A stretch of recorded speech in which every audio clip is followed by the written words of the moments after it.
even that at the time was murder on the dance floor, carjacking at gunpoint, cardiac arrest, expensive. Okay, you're embarrassing. Good morning, good afternoon, good evening, wherever you are in the world watching today. This video is a good one. We're talking about the absolute fashion it bags of 2024. Some luxury, some affordable, all fashion. Let's get into it. Thank you so much for being here, guys. I'm so excited about today's video, but I just want to say, are you guys okay right now with my jacket that I have on? Because I'm not okay. I'm not okay. I cannot. I'm unwell with my jacket. This is by Urban Revival, but this to me, and baby, I don't lay it on thick for you. I am so 100 with you. I so keep it real with you. This looks like it was $1,500, like straight up. Like, I know this business, okay? I know this business. I'm a fashion girl. I shop fashion. I love affordable fashion. That's why we talk about it all the time here, but I also love expensive fashion, unfortunately. And I just cannot with Urban Revival. So if you haven't figured it out, today's video is brought to you by Urban Revival, and we got some things to discuss. Take a seat and enjoy the ride. It's the lookbook portion of today's video. You're welcome. Starting off strong with this stunner.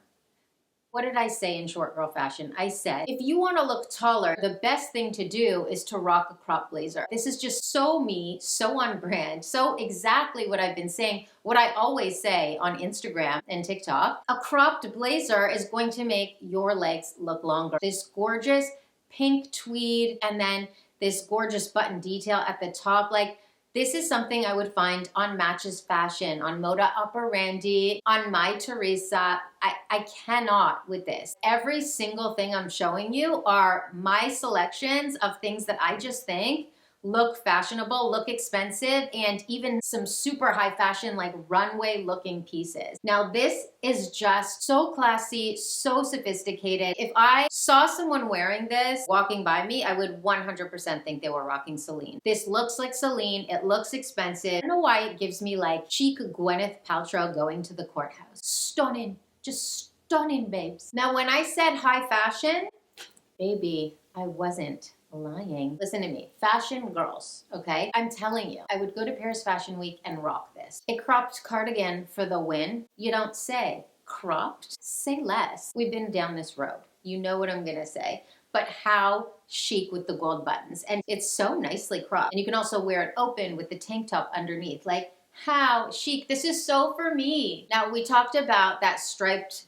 cardigan giving Celine, and this literally looks like a Celine $6,000 jacket. Even that braided trim that Celine does, like this just looks like it was thousands of dollars. Or Nilly Lotan, which is also a beautiful designer. Why would I spend that kind of money when I could get such a beautiful, well-made jacket from Urban Revival? It's thick, it's beautifully lined. It looks like $1,000,000. It's so stylish. I can't say enough good things. Is this the piece de resistance? Is it?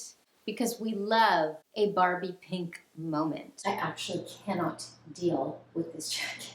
It's so good. Now this is giving all the goodness. This is giving Balmain. This is giving Chanel. Gorgeous. Looks like it was a few $1,000 for sure. Another gorgeous crop jacket. It's not as cropped as this, but it still falls into that cropped category where it's coming to about the waistline. Again, rocket open, rocket closed, on the shoulders. So chic, so stylish. I absolutely love pink. And I love this bright, vibrant shade of pink. And with the gold, it is just so stunning and striking. Tell me, does this not look like it was a few $1,000s, especially if you're really styling it? It doesn't matter if it's ripped jeans. It matters about how you put it together, because we all know that denim is also very expensive.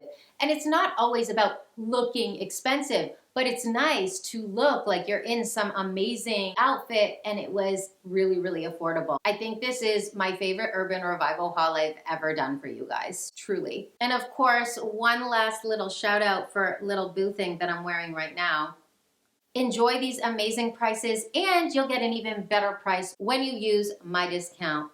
Thank me later. All right, let's get into today's video, which is the best handbags of 2024, or the IT handbags. Now, this list is a list that I came up with based on my fashion intel, my finger on the pulse, my fashion mom forecasting, and I think I know what time it is. I'm here to give you the goods. Let's jump into number one. It's gotta go to the Row. Specifically with the Row, I wanna talk about the Margot bag, which has been on my radar for like almost 2 years now. I've been looking at this bag. I actually bought this bag last year and returned it because it was too big and very, very expensive. I still want to get it in the medium size. I love this bag. It is very, very expensive.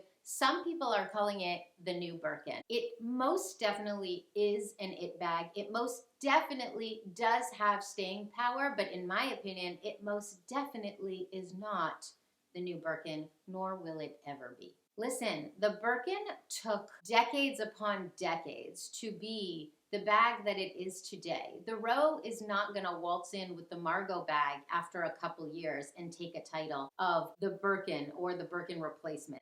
It's not gonna happen. I'm sorry. Maybe we can talk in 40 or 50 years from now, but today is not the day, okay? This is a wicked bag. It is very cool. It's big, it's spacious, it's luxurious. I love it. It's very much an it bag. You're seeing so many fashion girlies rock it, and it's definitely gonna be around for a little while. The next bag on my list is the Bottega Jodie bag, but not the Jodie you're thinking of. Not that little Jodie bag that went TikTok crazy a few years ago. You know, I never fell for it. I never fell for it. I thought it was cute, but I was like, I'm not jumping on this. I can't do the fad bags. You guys also know that about me. I don't do the fad bags. I did buy the Bottega dumpling bag because I loved it, and I still love it. And I don't really care if it was so hot 4 or 3 years ago. I still rock it. I love it. I think it's a great bag. It gives me 70s vibes, like that oversized clutch. Sorry, off topic. That's what I do. Attention deficit, you know?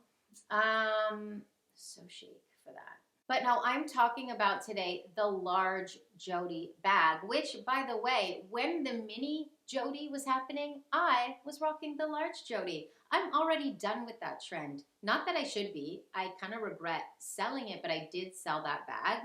And I did love it, but I wore it. I kind of got over it. I got sick of looking at it. I'm sure you guys know that feeling. You look in your closet, you see the same thing over and over, or you wear the same thing over and over and you get sick of it. Well, that's how I felt about the large Bottega bag. Well, it is front and center in fashion today. It is very, very hot. It's a bag that a lot of girls are lusting after. You see a lot of fashion girls rocking it. You don't really see the mini Bottega in the fashion girls videos anymore. And when I say the fashion girls, I mean the girls that are really showing you current fashion, cutting edge fashion. You know, you're always gonna see those bags in outfit TikToks and stuff because they're still on rotation, they're still sold, and they're still relevant in fashion, but they're not cutting edge, they're not new, they're not hot, they're not it bags, if we're talking about really what's the it bag of the season. But the large Bottega most definitely is. Number 3, I gotta give it to the Chanel 22, which I know I've shit on this bag. I can't believe I'm saying this. This doesn't happen to me often. I've kind of come around to this bag. You know, if anyone's going to do it to me, it's going to be Chanel. I'm still not in love with it. Like, I'm not gonna drop $7,500 on it. You can keep it moving, Chanel, no thank you. But I do like the whole sloppiness about it, if that makes sense. You know, that sack-like leather. You just throw it on your shoulder. It's like so chic, so cool. I have come around to the Chanel 22. I had a dupe for the Chanel 22 that I really liked, but I wasn't gonna drop, like I said, $7,500 to $8,000 CAD on this bag. It is an it bag. It's the Chanel 22. It came out in 2022. I don't think that it's going to be around in 2032, but I think it's going to be around for several seasons more, just like the Chanel 19. That's still a bag that people love. It's still a bag that's produced by Chanel, and I think it'll be around, but I don't think it's going to have like crazy long staying power, right? All right, number 4. Oh my God, how do I even? Like, you guys are just like, stop talking about this. I would, but I can't. Of course, I have to mention the Birkin and Kelly. It's going to be like a 2-minute little blurb, okay? Listen, the Birkin and Kelly, not so black and white, because there are different trends within the Birkin and the Kelly. The mini Kelly was a thing. I mean, it still is a thing, but the Birkin and Kelly has to be on this list because they are just the dominant bag of the world, okay? A classic Chanel, I'm sorry, you just can't compete. You can try. Let me tell you a little story. My friend decided at the end of 2023, you know, I don't own a classic Chanel and I really, really want one. I'm like, you're gonna go buy a jumbo in 2023? Listen, I have a few jumbos. I bought them in 2011. Okay. And even that at the time was murder on the dance floor, highway robbery, carjacking at gunpoint, cardiac arrest, expensive. This girl decides 2023, when they've gone up 17 million, 0.1 times in price, I'm gonna buy it. Okay. I went with her. Yeah, I did. And guess what? You know how much that bag was after tax? $16,000. You want to hear something? I just bought a Kelly bag yesterday. Yeah, I did. I'm going to show you. I bought a Kelly bag. After tax, less than that. And the Kelly that I bought was a small one, not a mini. Not a mini, a small one. Oh my God, I told you this was going to be a short point. This is a long, we're making it long. But I had to tell you that Chanel story. Who does that? You can't compare Chanel. You can't compare. You got to stop. Quit while you're ahead. You're embarrassing. A jumbo, 16K. You gotta be out of your goddamn mind. Who's buying that besides that one friend of mine? Who else? Maybe one other person globally, worldwide. That's it. That's it. Back to the Birkin and Kelly. Like I said, has to be on this list because like they're never going anywhere. 25s, okay? The 25s. Kelly and Birkin, and also the 30s. Listen to me. The 35 centimeter is a vibe. And I think it's absolutely in fashion, and I think it will become more and more and more in fashion. But if we're talking about today, many fashion it girls absolutely will rock a 35, and they know it's cool and they know it's chic. But if we're talking about like the it, what is wanted, what is the most desired, it really is still the 25. The bigger bags are here, and they're going to continue to get more popular. But with the House of Hermes and those Birkin and Kelly bags, it's still the 25. I personally always go for a 30 or a 28 when it comes to the Birkin and Kelly because I believe those are the most classic sizes, the most functional. But I do love me a 25. I really do. They're beautiful, they're stylish, they're never going anywhere, and they're cheaper than Chanel. So, not that that's saying much, but you know. Number 5, I want to give it to a style, not a specific designer, but a shearling bag. Now, I have seen many designers do shearling bags, including Chanel and Hermes, but the shearling bag in general, it's not new. We've seen shearling bags many times, many seasons ago, but right now it really is kind of like a thing in fashion. We're seeing a lot of shearling bags on the runway. I love me a shearling bag, especially because I do come from a cold climate. I think it's kind of stupid and definitely pointless, but I still love it. I don't know. Like, why would a bag need to be warm and cozy? Like, if you think about it, like, why is your bag shearling, bro? That's weird. But I love it. What can I say? I think that a shearling bag is really, really cute, and it just like gives like winter vibes. I guess if you like are rocking a cool fashion look with your shearling bag and then you want to like stop and like build a snowman, you could just like set it down and like it'll stay okay, you know, because it'll have that shearling to protect it. I don't know. I do love this trend. Again, I am from a cold climate. If I was from Miami, I don't think I would be putting this on the list. So again, this is very much my list. I love the shearling trend. I did put it on this it list because it very much is popular and we are seeing it a lot this season. Number 6, again, not a designer bag, but just the style of the crescent bag. So we've seen these crescent bags from a lot of different designers across the board. I think most designers have done their version of a crescent bag, but we're seeing them in different ways, different variations, a lot of like armpit shoulder crescent bags, but then like the long kind of hobo crescent bag, which just goes with the theme of a lot of the bags that I've mentioned today, just like that oversized, that hobo-ish sack bag. And that's what that long crescent bag is giving. We're seeing it on the runway. We're seeing it with affordable fashion outlets. I think it's really, really cool. And as much as I love luxury handbags, you know, and I can shit on Chanel, I still love Chanel, but I will also never not buy an affordable bag that I love. Just like this Urban Revivo denim bag. I love this bag. I think it's so cool. It gives me Saint Laurent, gives me Chanel, because both Saint Laurent and Chanel did those denim bags. Like, I think it's so, so cool. I love an affordable bag. I have several in my bag collection and I rock them all the time because I don't think that fashion needs to be luxury. I love luxury, but I also love affordable fashion. Last for today, I want to talk about the Bottega Andiamo bag. I think that's what it's called. This bag is very unisex. Both men and women are rocking this bag. This is very much an it bag. It's a hype beast bag a little bit, but it's Bottega.